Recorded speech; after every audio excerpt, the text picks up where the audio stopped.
जब घड़ी इशारा करे रात के 8 का, तब वक्त होता है आरबीएस सच की आवाज का।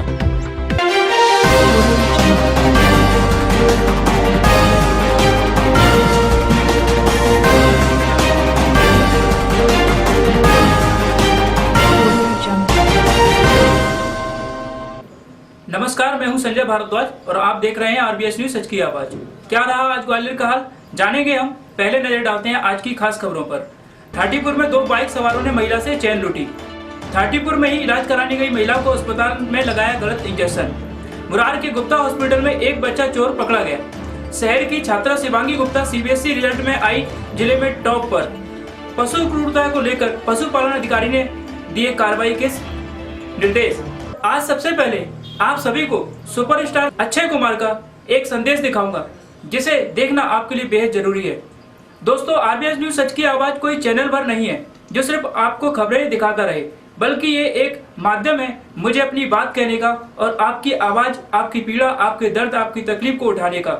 बहुत सी बातें हैं जो मैं आपसे कहना चाहता हूँ, समय समय पर कहता भी हूँ, पर ऐसी ही एक बात मैं आज आपसे फिर कहना चाहता हूँ। दोस्तों, मुझे बहुत तकलीफ होती है ये सुनकर कि फलाने व्यक्ति ने फांसी लगाकर आत्महत्या कर ली। कभी मैं अखबार में पढ़ता हूँ कि किसी ने ट्रेन से कटकर आत्महत्या कर ली। कभी मैं सुनता हूँ कि किसी ने जहर खाकर आत्महत्या कर ली। और जब भी कोई व्यक्ति आत्महत्या करता है तो यकीन मानिए कि मुझे बहुत तकलीफ होती है। और मैं अपने चैनल के माध्यम से आप सभी से कई बार इस बात की अपील कर चुका हूँ कि आप अपने जीवन में हार मत मानिए, क्योंकि अगर आपके पास जीवन है तो जीवन में आप वो सब चीजें फिर से पा सकते हैं जो शायद आप खो चुके हैं, या आपको जिनसे ऐसा लगता है कि ये चीज चलेगी तो मेरे जीवन में अब कुछ बचा ही नहीं है। मैं आपसे कहना चाहता हूं कि इस जीवन में रहते हुए आप वो हर मुकाम को हासिल कर सकते हैं जो आप करना चाहते हैं।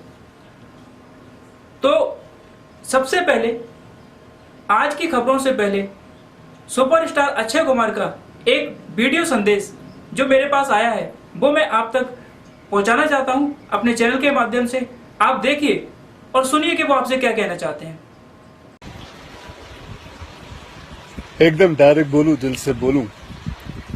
मेरा पहला नेशनल अवार्ड जो मुझे आज हमारे आदरणीय राष्ट्रपति जी के हाथों से मिलेगा, मैं बता नहीं सकता कि कितनी खुशी हो रही है। आपको पता है, जिस दिन इस नेशनल अवार्ड की अनाउंसमेंट हुई थी ना, उस दिन मैं अपनी माँ से बात करते हुए अपने बचपन का एक दिन याद कर रहा था, जिस दिन एग्जाम का रिजल्ट आया था और मेरे मार्क्स बिल्कुल अच्छे नहीं थे। आप लोगों से झूठ नहीं कहूंगा, मैं उस कक्षा में फेल हो गया था। रिपोर्ट कार्ड लाते हुए मैं ये सोच रहा था कि आज घर में बड़ी कुटाई होने वाली है यार। उस दिन मेरे पिताजी ने मुझे सामने बिठाया और बड़ी शांति से कहा, देखो बेटा, तुम करना क्या चाहते हो, ये बताओ मुझे, बताओ करना क्या चाहते हो। मैंने कहा, पापा मैं स्पोर्ट्स में मन लगता है मेरा, मैं खेल कूद करना चाहता हूं, खिलाड़ी बनना चाहता हूं। उन्होंने कहा, ठीक है, फिर उसमें ध्यान दो, हम सपोर्ट करेंगे, साथ में थोड़ी पढ़ाई भी करो। आप विश्वास नहीं करोगे, खेलते खेलते मैं मार्शल आर्ट करने लग गया, मैं मॉडलिंग में आ गया, एक्टिंग शुरू कर दी। उन्होंने हर चीज में मुझे सपोर्ट किया। अगर उस दिन मेरे पेरेंट्स ने ये ना समझाया होता कि मेरी स्ट्रेंथ किस चीज में है, तो आज मैं सोच भी नहीं सकता कि ये नेशनल अवार्ड कभी मेरे हाथ पे होता। ये अपने लाइफ की कहानी मैं आपको एक वजह से सुना रहा हूं। कुछ दिन पहले अखबार में मैंने पढ़ा था कि एक आईआईटी के स्टूडेंट्स ने फांसी लगा के आत्महत्या कर ली। स्ट्रेस में था पढ़ाई के लिए। उससे कुछ दिन पहले मुंबई में एक मैनेजमेंट स्टूडेंट ने एक 5 स्टार होटल के रूम से छलांग लगाकर अपनी जान दे दी। एग्जाम में फेल हो गया था। मैं कहीं ये भी पढ़ रहा था कि करीब 8 लाख लोग हर साल वर्ल्ड में अपनी जान खुद ले लेते हैं और उसमें तकरीबन 1.5 लाख लोग सिर्फ हिंदुस्तान से होते हैं। और यंग लोगों में आत्महत्या के सबसे बड़े कारण जो होती है वो होती है पढ़ाई या फिर रिलेशनशिप का स्ट्रेस। क्यों? तुम्हारी जान एक एग्जाम के मार्कशीट से सस्ती हो गई है? नहीं। ऐसा क्या पढ़ाई कर रहे हो? इससे तो देश के लिए सरहद पे जाके जान लगा दो दांव पे। चाहे कोई भी बड़े से बड़ा स्ट्रेस हो लाइफ में, एक बार इमेजिन करो अपने माँ बाप की हालत अगर उन्हें पता चले कि तुमने अपनी जान ले ली है, खुदकुशी कर ली है। शायद आप सोच भी नहीं सकते कि उनको कैसा फील होता होगा। मान लिया कि आपका स्ट्रेस बहुत बड़ा है, पर इतने हल्के में मत लो अपनी लाइफ को यार। आपको पैदा करने वालों को जिंदगी का सबसे बड़ा दुख देके मत जाओ। और पेरेंट्स से भी यही कहूंगा, यही पूछना चाहूंगा कि कहां गया वो जमाना जब आप लोग अपने बच्चों के साथ डिनर टेबल पे बैठ के बातें किया करते थे, पूछा करते थे कि कैसा चल रहा है, आपके दोस्त कैसे है, पढ़ाई कैसी चल रही है। आज आपका बच्चा आपको अपना स्ट्रेस कैसे बताएगा जब आप भी अपने फोन में आंखें गाड़ के बैठे हो और आपका बच्चा भी फेसबुक पे फ्रेंड्स ढूंढ रहा है। ऐसा क्यों होता है कि जब बच्चे को हाथ पांव पे चोट लगती है तो आप फट से डॉक्टर को बुला लेते हो, लेकिन अगर उसे दिमाग में स्ट्रेस हो तो हम बस एक लेक्चर झाड़ देते, कहते थे बेटा नो, थिंक पॉजिटिव बेटा, थिंक पॉजिटिव। मेंटल हेल्थ के लिए भी डॉक्टर या काउंसलर से हेल्प लेना उतना ही जरूरी है जितना और किसी तकलीफ के लिए। इसमें कोई शर्म की बात नहीं है। देखो, मैं कितना भी ज्ञान दे दूं, सोचना आपको खुद ही है कि आपकी जान आपकी सबसे कीमती चीज है। कोई स्ट्रेस आए ना तो उसको बोल देना बहुत अच्छा है। अपने अंदर घुलना, उसको अंदर रखना, दबा के रखना बिल्कुल नहीं। किसी दोस्त को बोल दो या अपने माँ बाप से शेयर करो। मेरे एक फ्रेंड ने उस दिन व्हाट्सएप पे एक बहुत काम की बात फॉरवर्ड की थी। एक हॉस्पिटल की ओपन हार्ट सर्जरी यूनिट के बाहर एक शेर लिखा हुआ था, मैं आपसे शेयर करना चाहता हूं।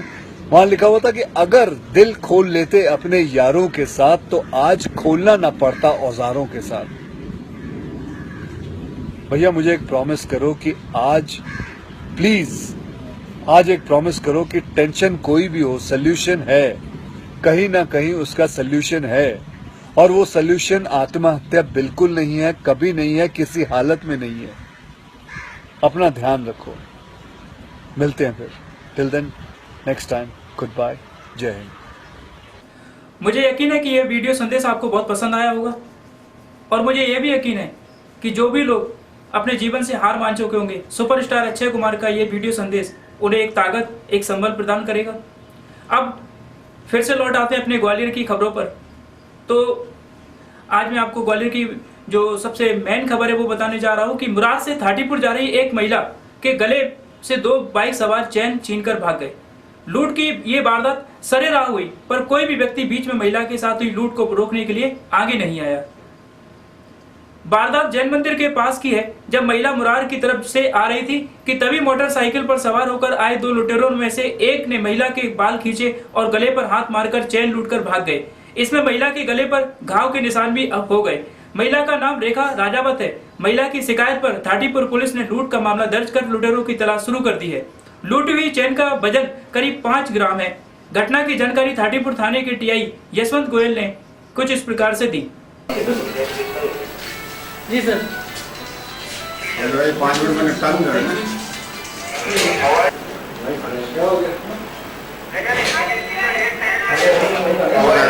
5 मिनट हमको तो हटो।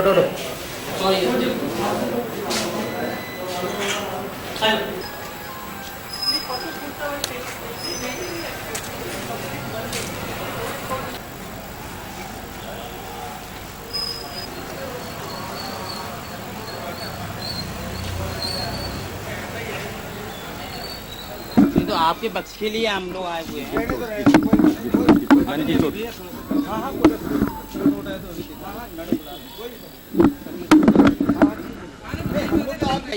क्राइम ब्रांच में अर्चना फालतू में फोटो डालेंगे, फालतू में वही मीडिया से फालतू फोटो नहीं डालते।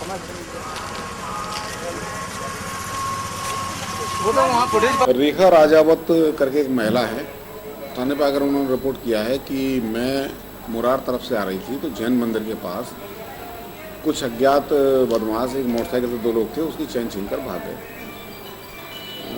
रिपोर्ट पर से मामला पंजीबद्ध कर लिया गया है, जांच जारी है तथा लुटेरों की तलाश जारी है। कितने लोग बताए थे? ये जैन मंदिर के पास की घटना बता रहे हैं, मुरार और ठाटीपुर के बीच में, और मुरार से ठाटीपुर की तरफ आने का बताया है इसमें। और पुलिस ने इसमें अपराध पंजीबद्ध कर लिया है। आसपास के सीसीटीवी कैमरे खंगाल रहे हैं, बदमाशों को तलाश रहे हैं। अब चेन तो लगभग 5 ग्राम की चेन बताई। थाटीपुर थाना क्षेत्र में ही बचपन हॉस्पिटल में इलाज कराने गई महिला को अस्पताल के स्टाफ ने गलत इंजेक्शन लगा दिया। वर्षा भदौरिया नाम की महिला थाटीपुर स्थित बचपन हॉस्पिटल में इलाज कराने गई थी, जहां अस्पताल के स्टाफ ने उसे एक इंजेक्शन लगाया। इंजेक्शन की कीमत 800 रुपए महिला ने बताई है। महिला का आरोप है कि अस्पताल ने जब उसके इंजेक्शन लगाया तो उसके बाद उसके पैरों में सूजन आ गई और उसके बाद जब वो अस्पताल में गई तो उसको दूसरे दिन फिर से इंजेक्शन लगा दिया। जब महिला की तकलीफ कम नहीं हुई तो महिला ने इसके लिए शिकायत की। वहीं दूसरी तरफ अस्पताल प्रबंधन का कहना है कि महिला के पति जो कि उनके पास में ही रहते हैं, उन्होंने अस्पताल में आकर गाली गलौज की है। पुलिस ने दोनों ही पक्षों की रिपोर्ट दर्ज कर जांच शुरू कर दी है।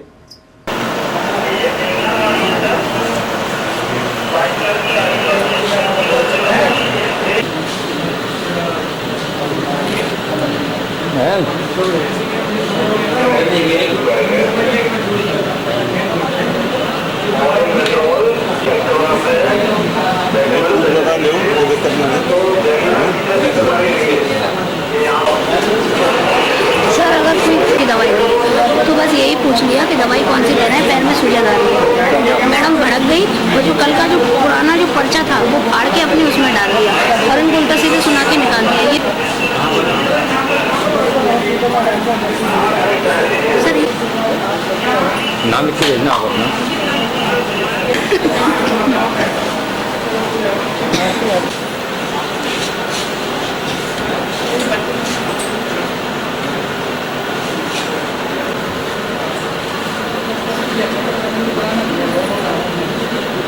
ये चौकीदार के द्वारा भी आपने तक ये नहीं दिया? धक्का दिए गए, चौकीदार ने धक्का दिया। आज क्या किया आपने, शिकायत की? आज की है, शिकायत की है। अरे ऐसा भी पता चला उन लोगों ने आप पे FIR वो दिखाने गए थे तो 12 तारीख को, तो इनने इंजेक्शन लगाया, मेरा पैर सूजन नहीं लगा। फिर 800 रुपये लिए पहले इंजेक्शन में, फिर दूसरी बार बुलाया 5 दिन के बाद, फिर गए थे इंजेक्शन लगाया, फिर लिए पैसे 800 रुपये। कल गए दोबारा दिखाने और सूज गया पैर, हमने कि और दिखा दें, तो गए थे दोबारा तो उन्होंने जो चौकीदार था उन्होंने गाली गलौज करी, मैं हमारा पर्चा फाड़ दिया। हमने कि उसमें नाम इंजेक्शन लगाया उसको लिख दो, उन्होंने पर्चा फाड़ दिया और गाली गलौज करके हमें भगत धक्का। बचपन ये रामनगर में नहीं, वो उन्होंने लौट के हमारी शिकायत करने कल करी थी। हाँ वो इसका आदमी है। उनके मेरे हस्बैंड है बिट्टू भदौरिया। वो ही नहीं थे, मैं मेरी सास और मेरे एक देवर वो थे। वर्षा भदौरिया। मैंने बना लिया अंदर बैठे हुए। तो पैर सूजे हुए हैं। जी जी जी दोनों पैर कर मैं दोनों कर दे रही हूँ। ओके। दोनों पैर सूजे। इनने ये इंजेक्शन हुआ क्या था, पैर में स्वेलिंग क्यों आ रही है? सर उन्होंने कमर में जैसे इंजेक्शन लगाया उसी दिन से तो उसी दिन से स्वेलिंग आ रही है। अब पूछेंगे नहीं कौन सा इंजेक्शन लगा रहे हैं, स्वेलिंग क्यों आ रही है? कौन सा इंजेक्शन लगाया था? अब पता नहीं, यही तो नहीं बताया तो रेफर नहीं है सर, उनसे यही तो रेफर पूछा। भी नहीं दिया, फाड़ जी। दिया पर्चा। पर्चा फाड़ दिया। 10 तारीख का पर्चा दिया था वो फाड़ दिया।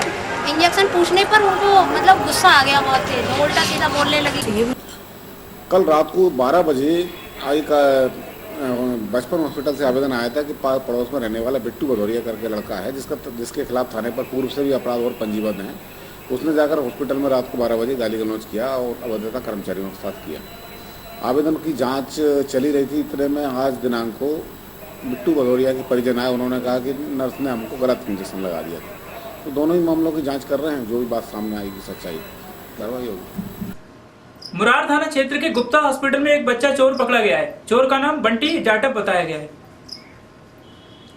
गुप्ता हॉस्पिटल में 26 तारीख को जितेंद्र सिकरवार अपनी पत्नी को लेकर आए और उन्हें भर्ती कराया। 26 तारीख को ही उनकी डिलीवरी हुई। सभी बेहद खुश थे, लेकिन रात को एक बच्चा चोर अस्पताल में घुस आया और उसने जितेंद्र के बच्चे को चोरी की नीयत से उठा लिया। पास ही रखा मोबाइल भी उसने उठा लिया। तभी बच्चे की दादी अनीता सिकरवार जाग गई और उन्होंने चोर को पकड़ लिया। बाद में पुलिस को बुलाकर चोर को पुलिस के हवाले कर दिया गया। अब पुलिस बंटी जाटव से ये पूछताछ कर रही है कि वो बच्चा चोरी गैंग का सदस्य है या उसने अपहरण करने की नीयत से बच्चे को चोरी किया था। इस घटना की जानकारी एसआई LS तोमर ने दी।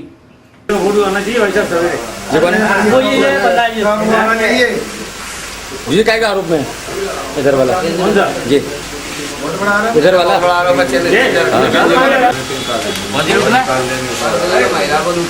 अभी तो जेबी वाला फोटो बनता है। अरे भाई तो रुको यार, हमने रुको यार।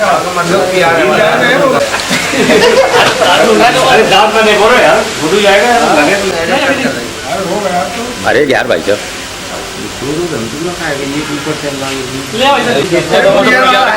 उसका भी ले दो।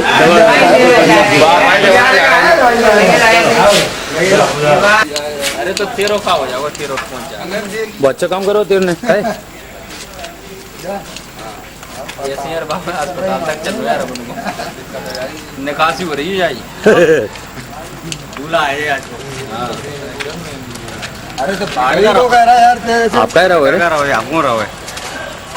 चल ले ले भाई ले ले ले ले। गया काम।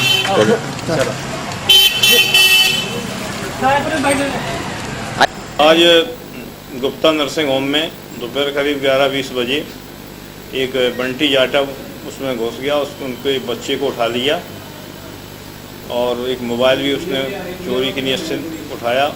जब वो जो जग गई, उनकी दादी व उसकी माँ जग गई तो उन्होंने बच्चे को वापस ले दिया। इसने अपहरण करने की नीयत से बच्चे को उठाया था। तो ये कहाँ से गिरफ्तार किया?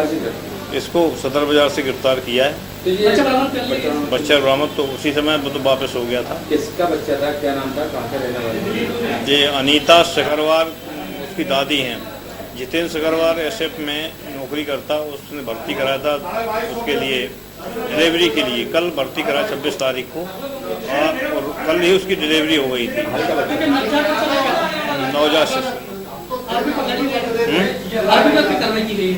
क्या इसके खिलाफ अपराध कायम हुआ है। बच्चा बेचता था, क्या क्या करता था? अब इसका अभी पूरी जानकारी नहीं हो पाई। ये बाद में उसकी जांच चल रही है उसमें। CBSE के रिजल्ट में ग्वालियर की शिवांगी गुप्ता टॉप पर आई हैं और उन्होंने ग्वालियर का नाम रोशन किया है। 12th CBSE के रिजल्ट में खासगी बाजार में रहने वाली शिवांगी गुप्ता ने जिले में टॉप रैंक हासिल की है। उसने इतने अच्छे नंबर हासिल करने के लिए अपनी कड़ी मेहनत और परिवार के सपोर्ट की बात कही। कैमरे की नहीं है बात, पता नहीं जंपरा तुसी ग्रेड हुई।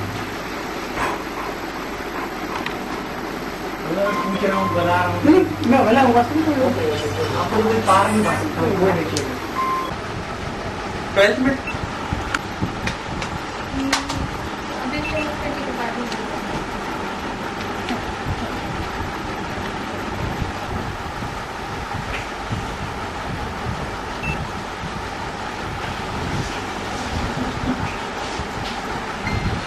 ये खिलाओ ना आप इनको। पापा आ नहीं रहे, पापा कह रहे हैं टाइम लग रहा है। कोई नहीं, आप मदर हैं, दादी हैं।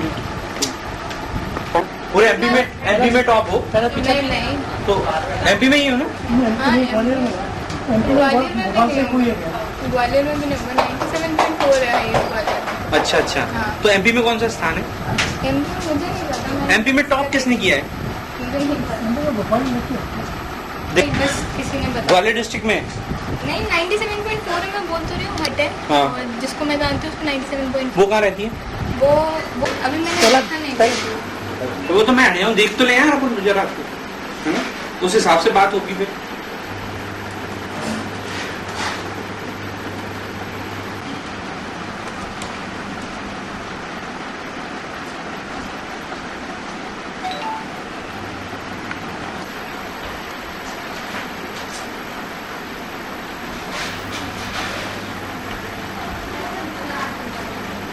अच्छा नहीं वो तो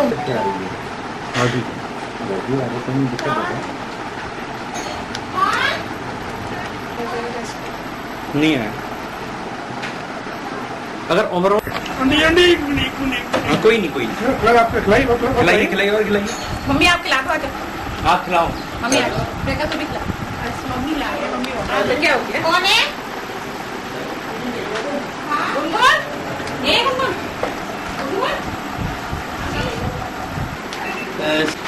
तो क्या बनना है आपको आगे?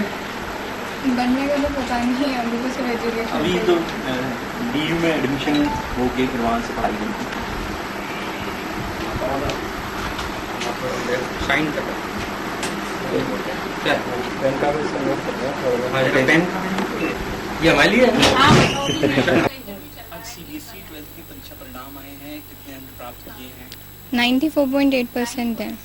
अगर बात की जाए ग्वालियर में तो किस तरीके से मतलब आपका स्थान? आई थिंक थर्ड या फोर्थ ऐसे कुछ होगा।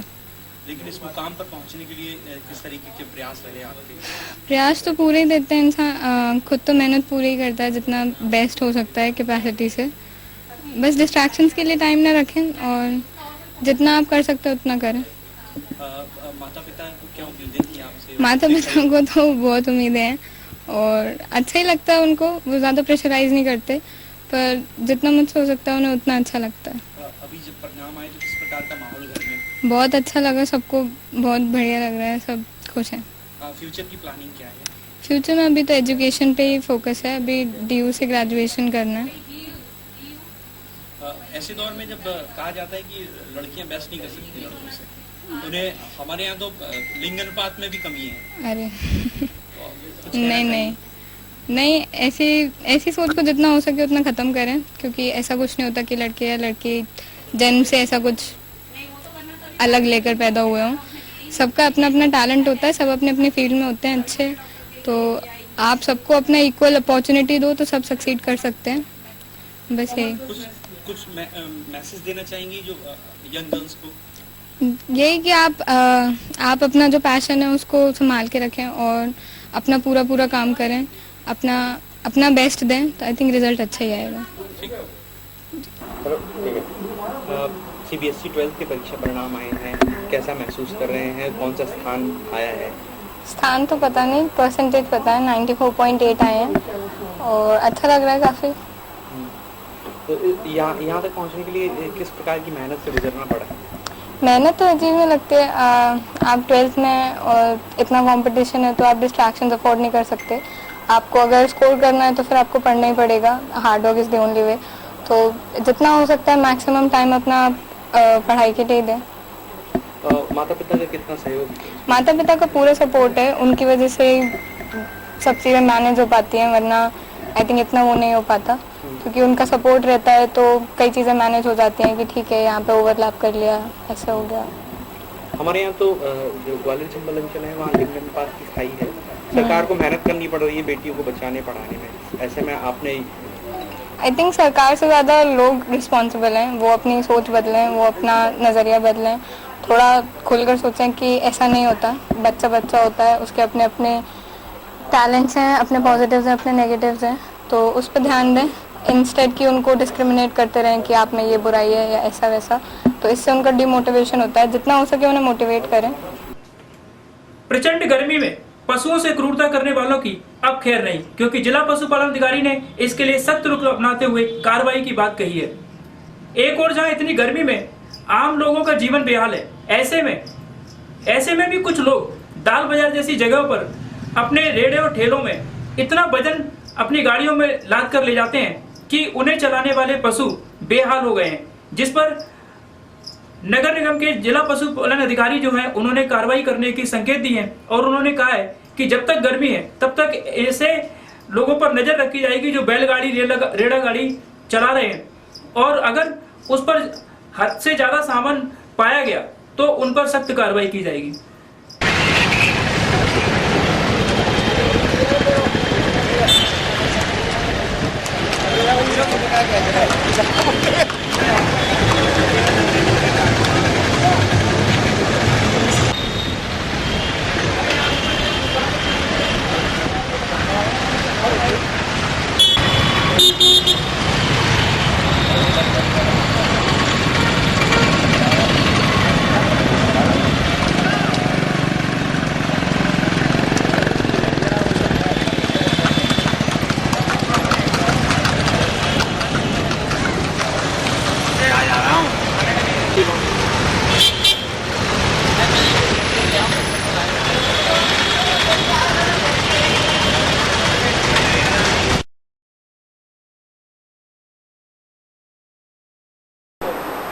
पशु क्रूरता अधिनियम बेसिकली जो पशुओं के साथ किसी भी प्रकार की क्रूरता ना हो, इसलिए ये अधिनियम लागू किया गया था।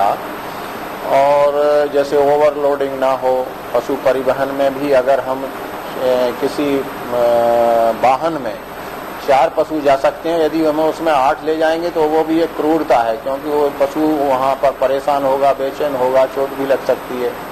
यदि पशु को एक निर्धारित जो पशु भार ढोने वाले पशु हैं, यदि उनको भी कुछ ज़्यादा वजन लाद के अगर ले जाते हैं तो वो भी एक क्रूरता की श्रेणी में आता है। कोई घायल पशु से काम लेना, वो भी एक क्रूरता की श्रेणी में आता है।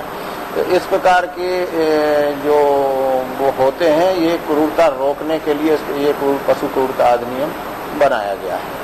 सर, गर्मी में देखा तो गर्मी में मतलब पशु मालिक होते हैं, वो पूरा सामान ओवरलोड लेके पशुओं को ले जाते हैं कि बड़ी गर्मी में जाते हैं। इसमें एक्चुअली हम जो शहर में मुख्यतः पशुओं जो सामान ढोते हैं, तो उनको हमारे द्वारा सलाह भी दी जाती है निश्चित रूप से कि दोपहर का समय, जब दोपहर 2 बजे से लेकर पर्टिकुलर 4 या 5 बजे तक पशुओं का इस प्रकार के भार वाहन पशु उसमें वाहन में उपयोग ना करें, क्योंकि दोपहर में तापमान बहुत अधिक रहता है और इस प्रकार से पशुओं में डिहाइड्रेशन की स्थिति भी बन सकती है।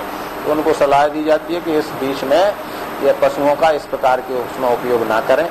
और पिछले साल भी कलेक्टर साहब द्वारा आदेश जारी किया गया था इस संबंध में। इस बार भी हम आदेश जारी करा रहे हैं कि ऐसी गर्मी के दिनों में कम से कम जुलाई तक, जब तक पानी नहीं गिरता और मौसम में थोड़ी ठंडक नहीं आती, तो दोपहर में 2 बजे से लेकर 4 बजे तक इस प्रकार पशुओं का उपयोग ना करें और घायल पशुओं को इस प्रकार के काम में ना लगाएं। अगर कोई ऐसा मिलता है तो उस पर क्या आपके द्वारा कार्रवाई की जाती है? उसके खिलाफ FIR भी की जा सकती है। उस एक्ट के तहत पुलिस में रिपोर्ट करके और उसके खिलाफ कार्रवाई होती है। नियम के प्रावधान के अनुसार कार्रवाई भी की जा सकती है। लेकिन ज़्यादातर लोगों को इस प्रकार समझाया जाता है कि दोपहर में पशुओं का इस प्रकार से उपयोग ना करें, और अगर कहीं करते हैं तो पानी आने की व्यवस्था जरूर होना चाहिए कि पशु इधर से उधर जाते हैं तो बीच बीच में कई जगह रखते भी हैं लोग, बीच बीच में बड़ी टंकी रख करके बीच में पानी भी पिलाते हैं। लेकिन उनको समझाने पर जनरली लोग, ये तांगे वाले लोग हैं, ये हैं, तो दोपहर में इनका उपयोग ना करें। आज की खबरों में बस इतना ही। कल हम आपसे फिर मिलेंगे इसी समय इसी चैनल पर। आप देखते रहिए RBS न्यूज, सच की आवाज।